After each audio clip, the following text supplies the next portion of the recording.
Bonjour, aujourd'hui, nous vous présentons 3 œuvres magnifiques qui ont marqué la littérature française.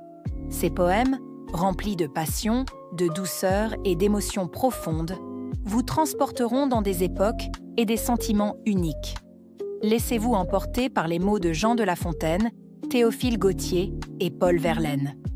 Commençons par un classique du XVIIe siècle, L'amour et la folie, écrit par le grand Jean de La Fontaine. Dans ce poème, il nous raconte une fable où l'amour et la folie s'entrelacent. Une réflexion pleine d'esprit qui dévoile la complicité entre ces deux forces inséparables. Écoutez bien, car chaque vers révèle une sagesse intemporelle. C'est parti, c'est parti! Tout est mystère dans l'amour. Ses flèches, son carquois, son flambeau, son enfance. Ce n'est pas l'ouvrage d'un jour que d'épuiser cette science. Je ne prétends donc point tout expliquer ici. Mon but est seulement de dire, à ma manière, comment l'aveugle que voici. C'est un dieu. Comment, dis-je, il perdit la lumière? Quelle suite eut ce mal, qui peut-être est un bien? J'en fais juge un amant, et ne décide rien. La folie et l'amour jouaient un jour ensemble. Celui-ci n'était pas encore privé des yeux. Une dispute vint. L'amour veut qu'on assemble. Là-dessus le conseil des dieux. L'autre n'eut pas la patience. Elle lui donne un coup si furieux qu'il en perd la clarté des cieux. Vénus en demande vengeance. Femme et mère, il suffit pour juger de ses cris. Les dieux en furent étourdis, et Jupiter, et Némésis, et les juges d'enfer, enfin toute la bande. Elle représenta l'énormité du cas. Son fils, sans un bâton, ne pouvait faire un pas. Nulle peine n'était pour ce crime assez grande. Le dommage devait être aussi réparé. Quand on eut bien considéré l'intérêt du public, celui de la partie, le résultat, enfin, de la suprême cour, fut de condamner la folie, à servir de guide à l'amour. Fin du poème 1.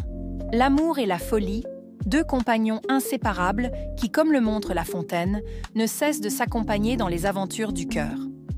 Passons maintenant à un autre chef-d'œuvre, plus romantique et tout aussi fascinant. Cher ange, vous êtes belle, de Théophile Gautier. Avec Cher ange, vous êtes belle, Théophile Gautier nous entraîne dans un élan de passion dévorante.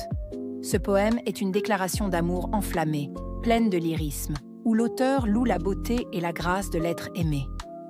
Préparez-vous à être ébloui par la pureté des sentiments qui traversent ces vers. C'est parti. Cher ange, vous êtes belle, à faire rêver d'amour pour une seule étincelle. De votre vive prunelle, le poète tout un jour. Air naïf de jeune fille, front uni, veine d'azur, douce haleine de vanille, bouche rosée où scintille. Sur l'ivoire, un rire pur. Pieds sveltes et cambrés, mains blanches, soyeuse boucle de jet, col de cygne qui se penche, flexible comme la branche. Qu'au soir caresse un vent frais. Vous avez sur ma parole tout ce qu'il faut pour charmer. Mais votre âme est si frivole, mais votre tête est si folle, que l'on ose vous aimer. Fin du poème 2. Gautier, avec son style romantique flamboyant, nous a livré un hymne à la beauté et à l'amour. Pour notre dernier poème du jour, nous nous tournons vers un auteur mélancolique et délicat, Paul Verlaine.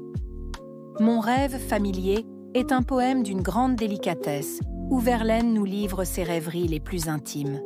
Dans ce poème, il évoque une figure féminine mystérieuse qui hante ses rêves. Ce texte, marqué par la nostalgie et la douceur, vous plongera dans l'univers des rêves et des sentiments cachés. C'est parti! Je fais souvent ce rêve étrange et pénétrant, d'une femme inconnue et que j'aime, et qui m'aime, et qui n'est chaque fois ni tout à fait la même, ni tout à fait une autre, et m'aime et me comprend. Car elle me comprend, et mon cœur transparent. Pour elle seule, hélas, cesse d'être un problème. Pour elle seule, et les moiteurs de mon front blême, elle seule les sait rafraîchir, en pleurant. Est-elle brune, blonde ou rousse? Je l'ignore. Son nom? Je me souviens qu'il est doux et sonore, comme ceux des aimés que la vie exila.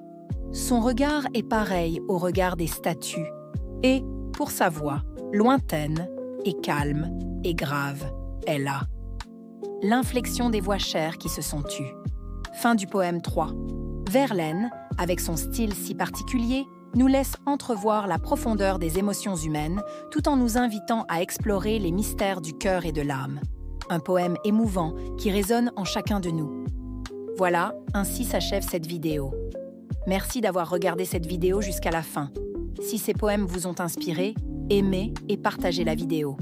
Et surtout, abonnez-vous pour ne manquer aucune vidéo sur d'autres beaux poèmes d'amour. À très bientôt!